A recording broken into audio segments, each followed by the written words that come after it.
Bom, então vamos lá, vamos falar sobre o setor de saúde. Essa semana a gente teve a divulgação separada dos resultados do Grupo Notre Dame Intermédica, né, GNDI3, e da Hapvida, HAPV3. Os resultados ainda foram divulgados separadamente, mas eu acho que isso virou uma grande notícia aí, todo mundo comentou sobre isso, o setor de saúde superaquecido, as duas se fundiram, né, a GNDI3 não negocia mais, virou Hapvida Intermédica.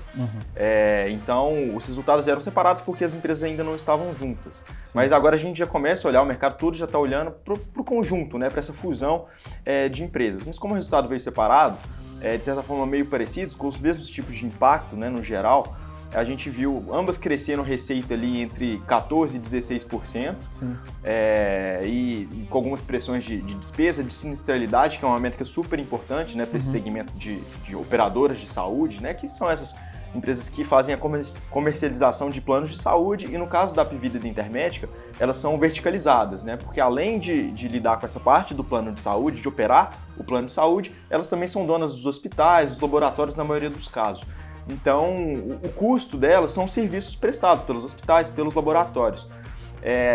A gente viu, durante a pandemia, uma queda bem grande na sinistralidade de ambas, porque as pessoas não queriam ir para o hospital por qualquer coisa, né? Então, só realmente as coisas urgentes que estavam acontecendo, atendimentos também por causa de Covid, mas tudo que fosse eletivo, fosse opcional ou pudesse ser deixado para depois, acabou sendo postergado.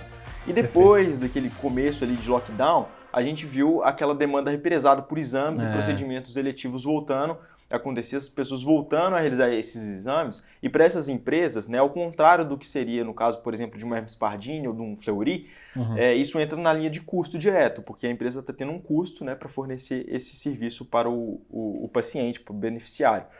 Então a gente ainda tem um pouco disso. No final ali de dezembro, que a gente começou a ter pico de Omicron, a gente viu os atendimentos de ambas, atendimentos para Covid subiu bastante, isso perdurou durante janeiro, agora já está normalizando também, em março já estão voltando ao normal esses atendimentos, mas isso acabou impactando também essa taxa de sinistralidade.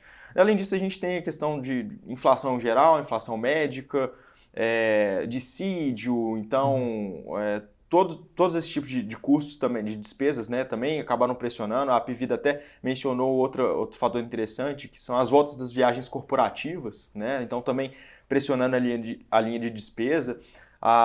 No resultado da Intermédica, a gente viu a margem EBITDA apertando bastante, a empresa costuma operar ali na faixa dos 15%, sempre foi o objetivo, né, trabalhar com cerca de 15% de margem EBITDA, caiu para 8%. Né? Mas assim, eu acho que se a gente for olhar o histórico das duas e a fusão para olhar daqui para frente, que a gente sempre conversa sobre isso, né? O mercado vai precificar o futuro.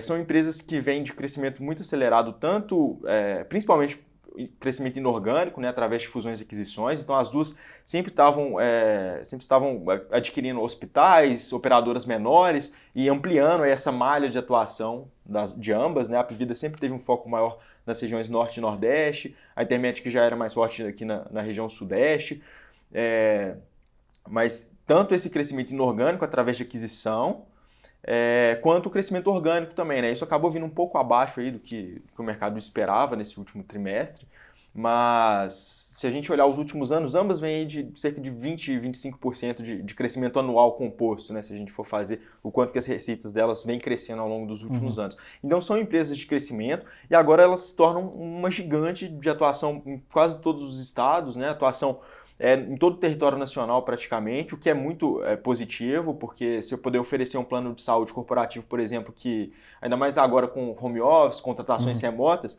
que a pessoa pode trabalhar de qualquer estado, por exemplo, e é o mesmo plano de saúde, né? Isso, por exemplo, é também um ponto positivo. Fora a questão de ganho de escala, né? Realmente vira uma gigante, a gente vê que o setor está muito aquecido, várias fusões e aquisições acontecendo no setor, a própria Redditor, né, com a Sul América. Mater Dei também, vendo esse processo de aquisição muito grande. Todas elas com esse processo de fusão e aquisição realmente no setor de saúde está muito forte, uma época de consolidação do setor que a gente está vendo, e agora elas viram realmente uma entidade enorme, com atuação gigante, e isso traz vários benefícios, né? Ganhos de escala, várias sinergias, né? Depois das integrações, corte de custos redundantes, por exemplo.